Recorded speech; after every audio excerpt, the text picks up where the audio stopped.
Dear Kay, do you remember the way Gregory used to laugh when he thought he was alone? Like something funny was happening, but only he could see it.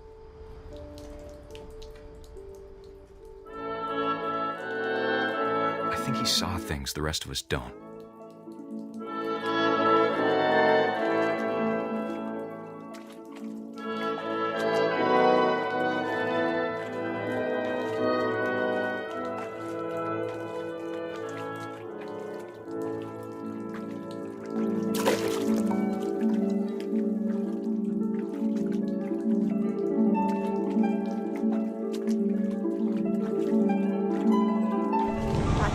Gregory, it's time to...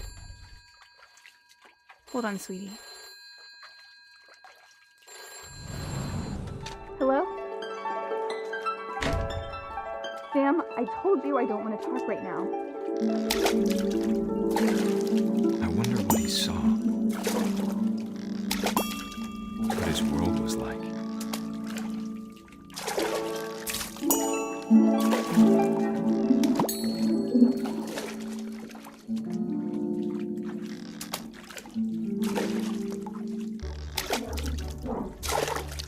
He reminded me so much of Calvin. Lost in his imagination.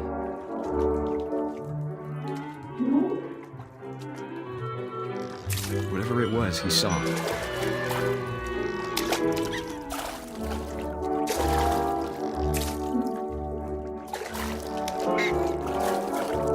It sure made him happy.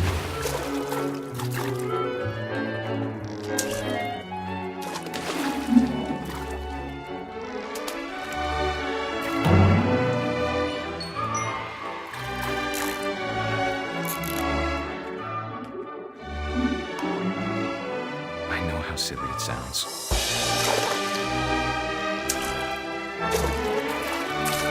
But I worried about the baby being too happy. But I could feel him slipping away. Sorry about that, Gregory. I know you did everything you could. Maybe if I hadn't called that night.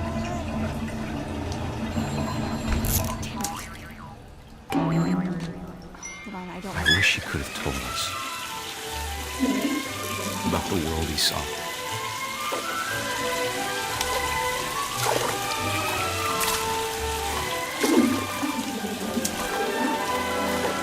There's so much I don't understand about Gregory, about everything.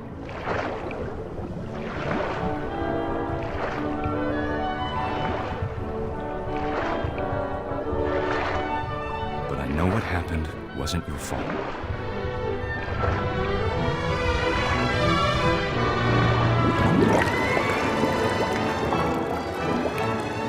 I'm sure he's happy. And he'd want you to be happy too. Good luck, Kay. Love, Sam.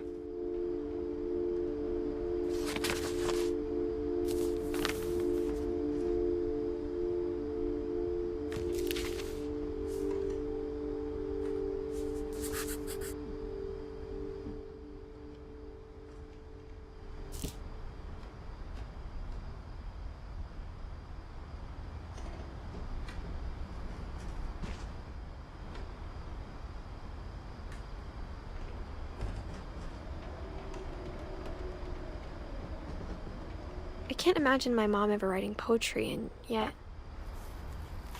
A poem for Gus, who always said the wedding was a bad idea. Our father never hit us kids, at least not very hard, before the day my brother said with teenage disregard that he'd be dead before he'd see a wedding in our yard.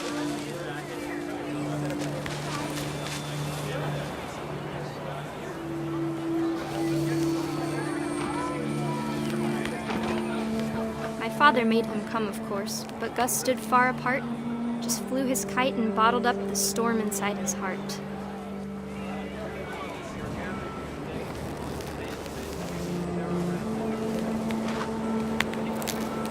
I tried to talk him out of it, but though he'd never met her, We don't need a stepmom, were the words that I now remember. pronounce you husband and wife.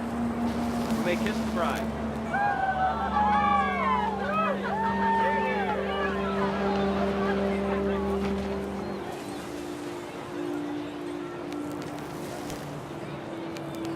When the time for photos came, Dad ordered him to come here. But Gus declined, and as a sign held up his middle finger.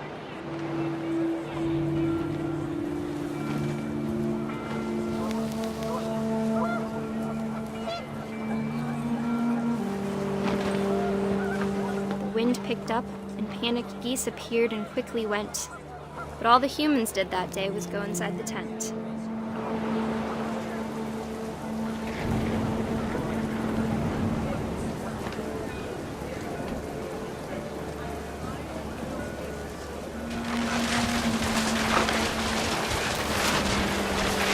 Rain came down in buckets then, but no one seemed afraid that nature might destroy the tent our dad had crudely made.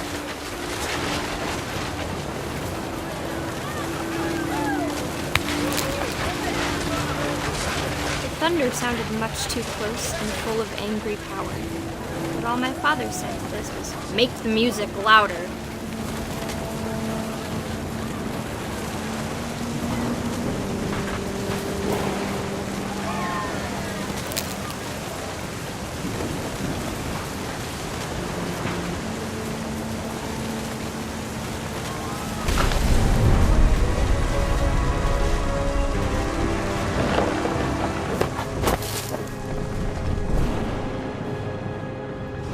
I wish that I could truly say I thought about you on that day. Out there on the beach alone, just you, the wind, the sea, and foam. But I didn't, until we found you.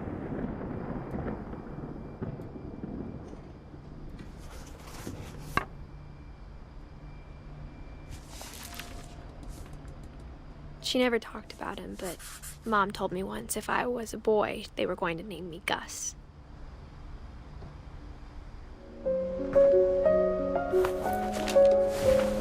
Milton Finch in The Magic Paintbrush.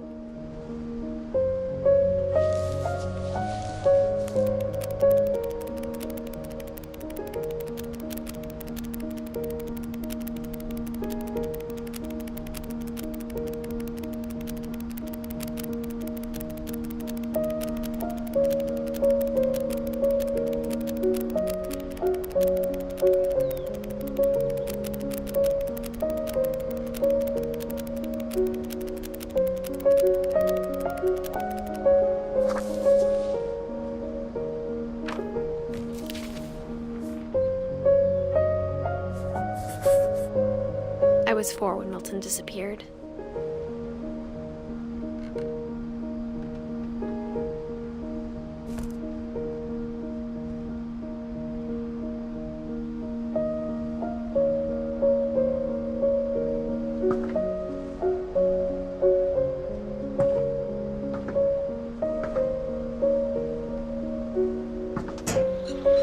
Mom spent months searching for my brother.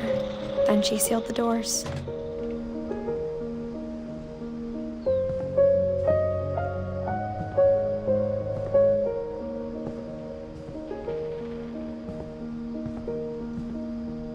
Whatever Milton had found in the house, Mom didn't want it getting out.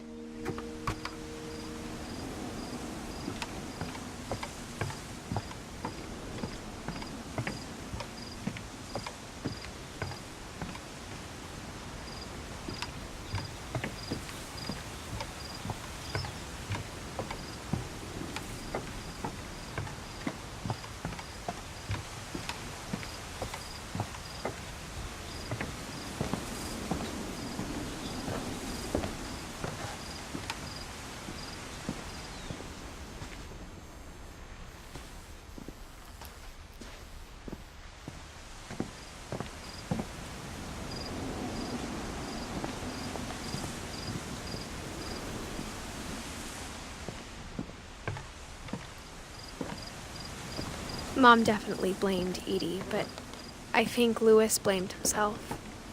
After he graduated, he just spent more and more time in his room, until Mom got him a job at the cannery.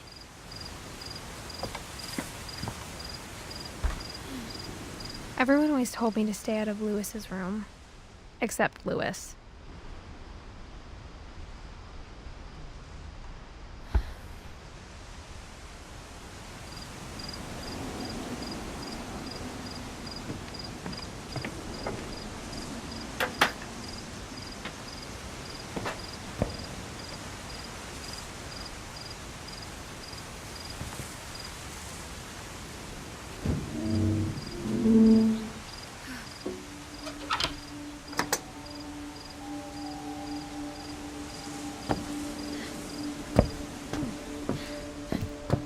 Lewis's room smelled very, very familiar. That part of him lived on.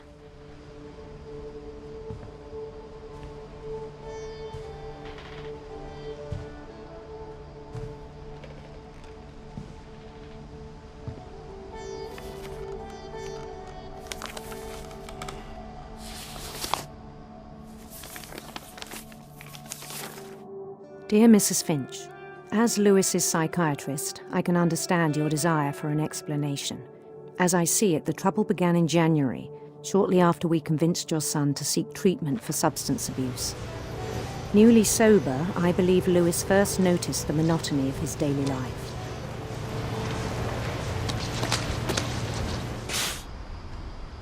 Lewis's room smelled very, very familiar. That part of him lived on.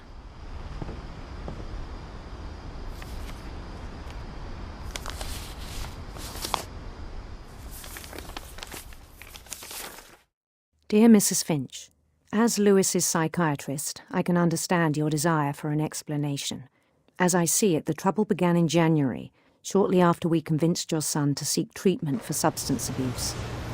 Newly sober, I believe Lewis first noticed the monotony of his daily life.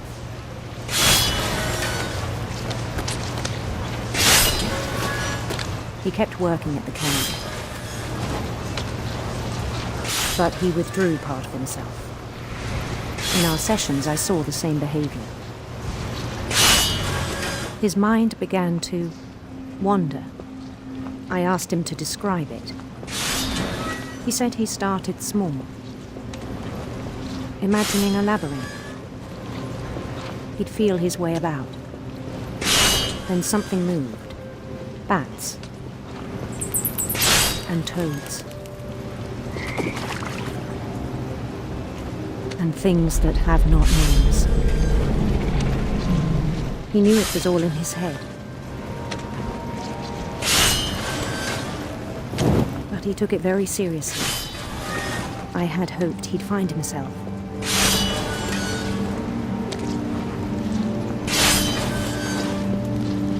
But he found something more.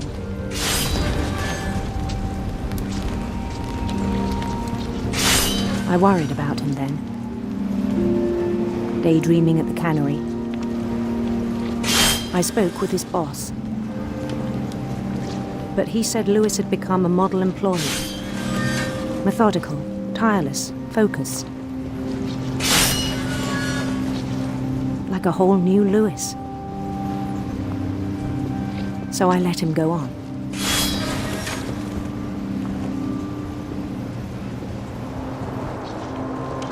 I even encouraged him. It seemed very promising at first. He told me he'd made a new friend.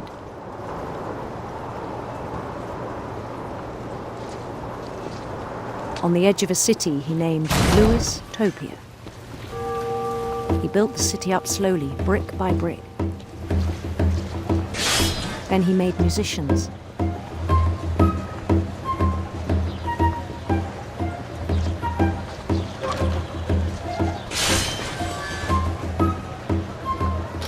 And songs for them to play. He talked about starting a band. And he was always humming something. Every day his imagination grew stronger. He no longer spoke at the cannery. But his chopping was as reliable as ever. Then one day it struck him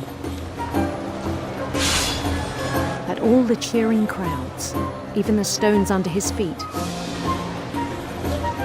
were all in his imagination, so he could do whatever he wished.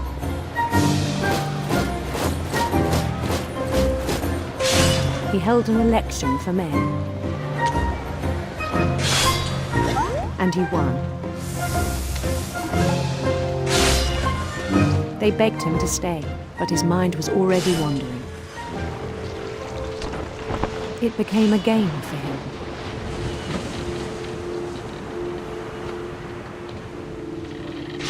He'd conquer a city, then immediately push on. New Louisville. St. Louis. He started drifting away from our reality.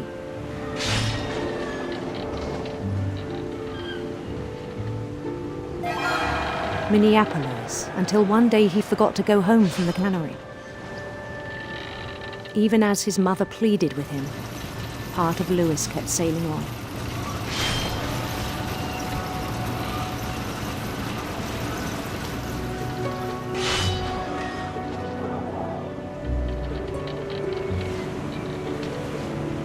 In Louisburg, he heard rumors of a handsome queen.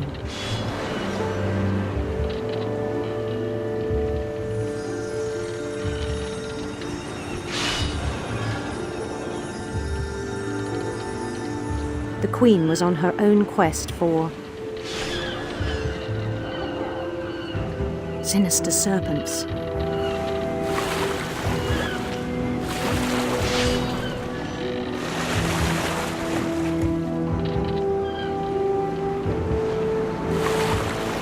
He followed the sound of her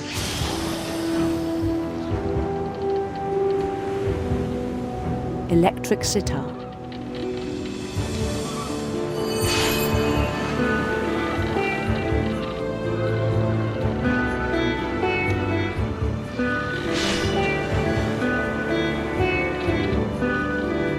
His chase led him to a golden palace east of the sun and west of the moon.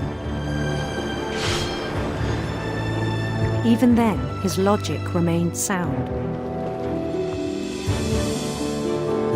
He knew the world was all in his imagination.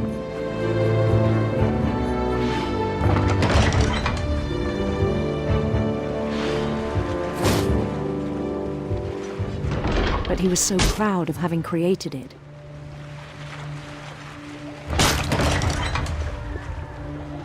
In his own eyes, he'd become something greater than a king.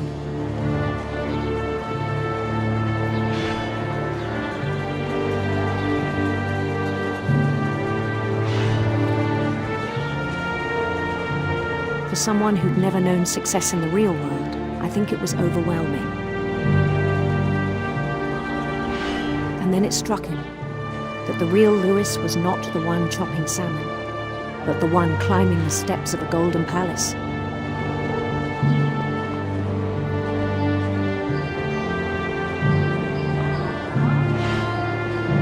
My imagination is as real as my body, he told me. It was hard to argue with him.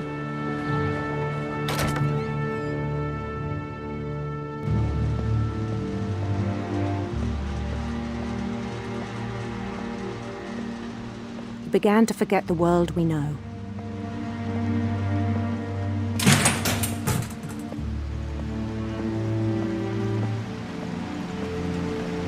I think it pained him to remember Louis, the cannery worker.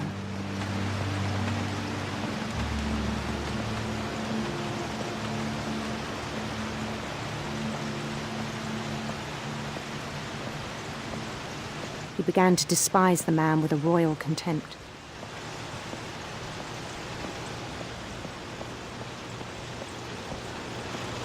I still thought I could save him.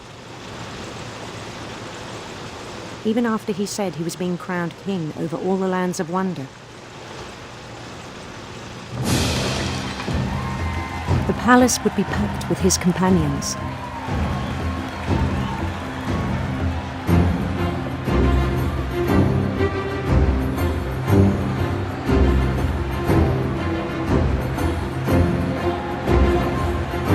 including the wise Calico who'd insisted on inviting me.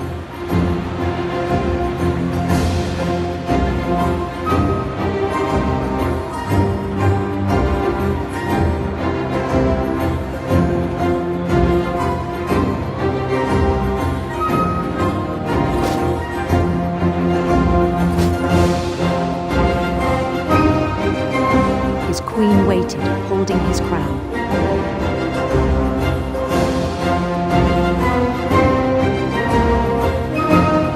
There was only one thing left to do.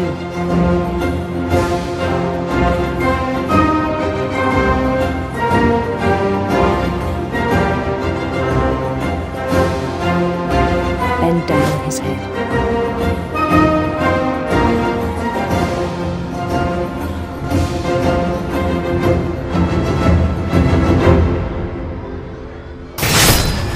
Rest, I think you know. Mrs. Finch, your son was a kind man who will be missed by all of us who knew him.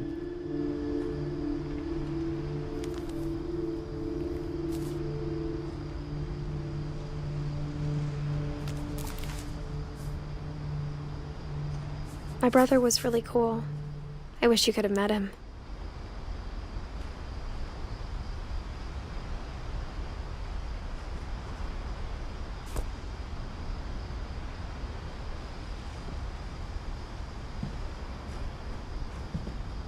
Lewis and I spent a lot of time playing games together, but he was surprisingly bad at them.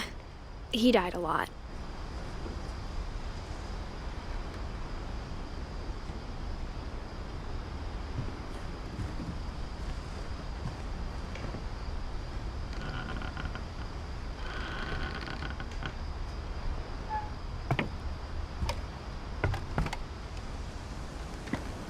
On the way back from Lewis's funeral, my mom told me to start packing. She waited until the day before we left to tell Edie.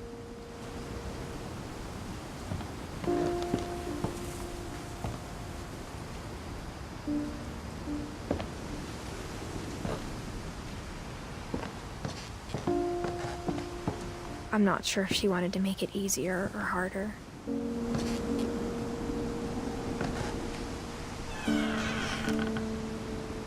I wish we'd stayed.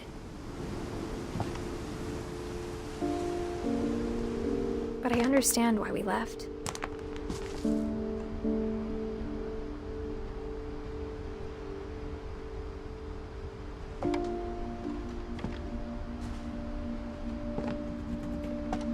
My mom ended up leaving everything behind.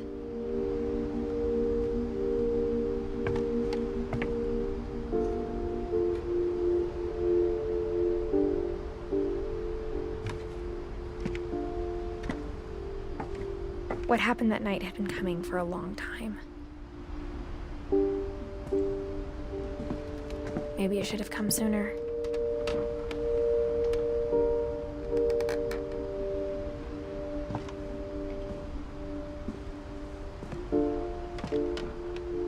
But it had to end one way or another. All that's left now is to tell you about that last night.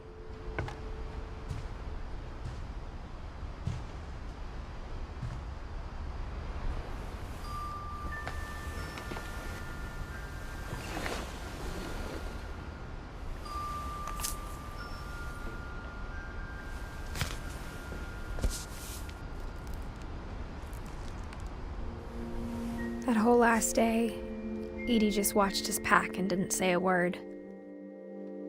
Until supper, when she raised her glass and said, "To our final night together, and all our final nights apart." Grandma, you know what I said about alcohol.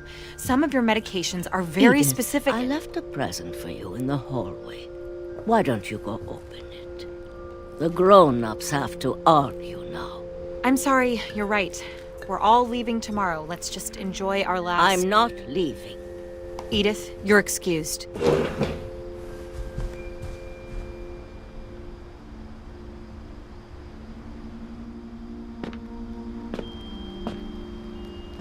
The power had been shut off that morning, but Edie always had plenty of candles. When my mom sealed the library, I don't think she knew about the other entrance. Or that Edie had a key to it.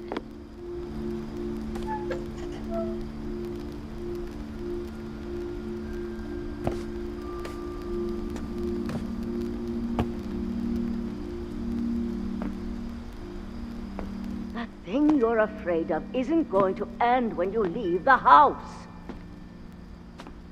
Edith has a right to know these stories. My children are dead because of your stories. I think it's best if Edith and I leave tonight.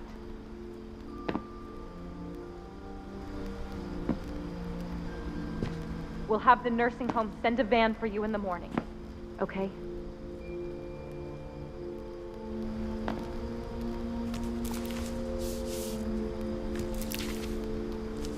Dear Edith, there's so many stories I wish I could tell you, but there's only time for one. This is about what happened on the night you were born. That night, the tide went way, way out. It was the first and last time I ever saw the old house aground. There'd been an earthquake out in the middle of the ocean. They called it the lowest tide in 1,000 years. God, it smelled awful. You know, I've seen that house every day of my life.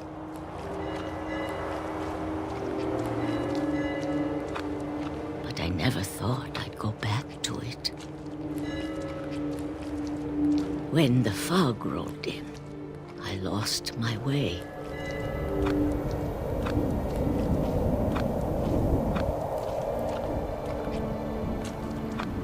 I got turned around.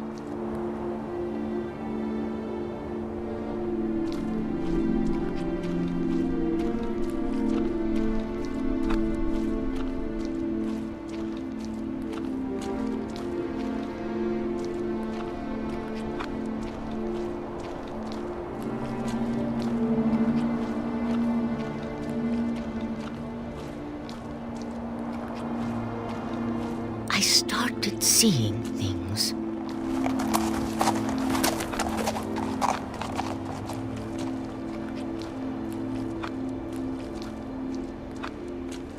Things I'd forgotten had ever existed.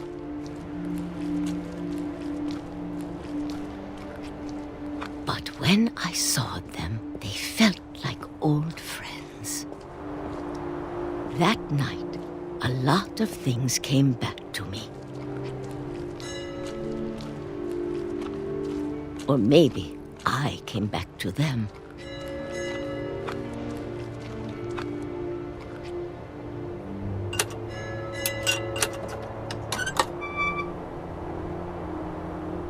Things I can't explain, but that I need you to try and... Edith, what are you doing in here? It's mine! Edith!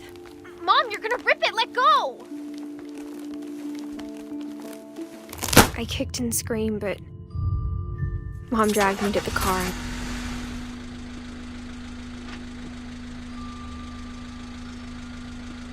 I never saw Great-Grandma Edie again.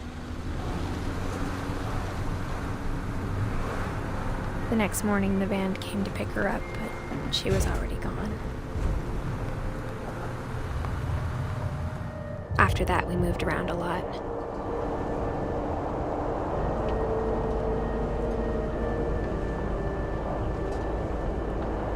We both tried to make the best of it.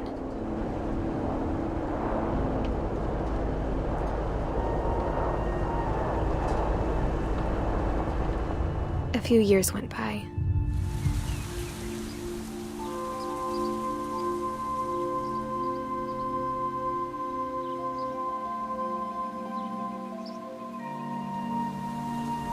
My mom didn't like to talk about it, but she started getting sick a lot. The rest happened pretty quickly.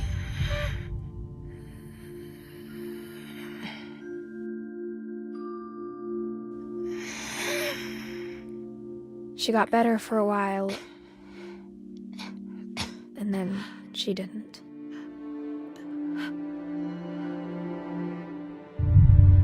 and then I was alone.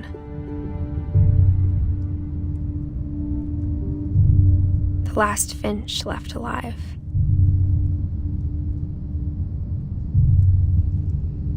Until I found out about you. I'm still not sure what to tell you about all this.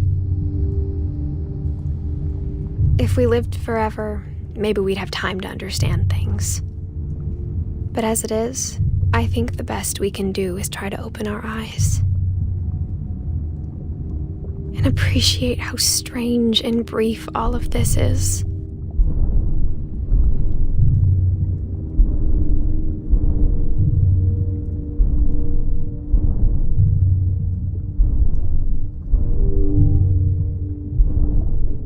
This journal was supposed to be for you.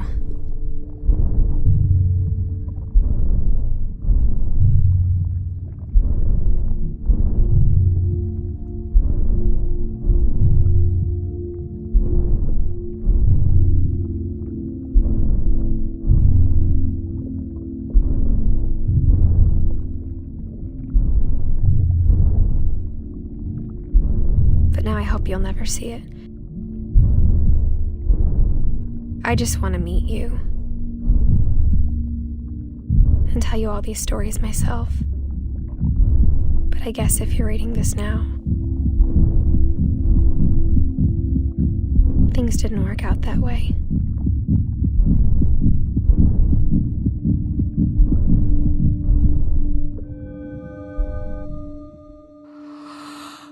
This is where your story begins.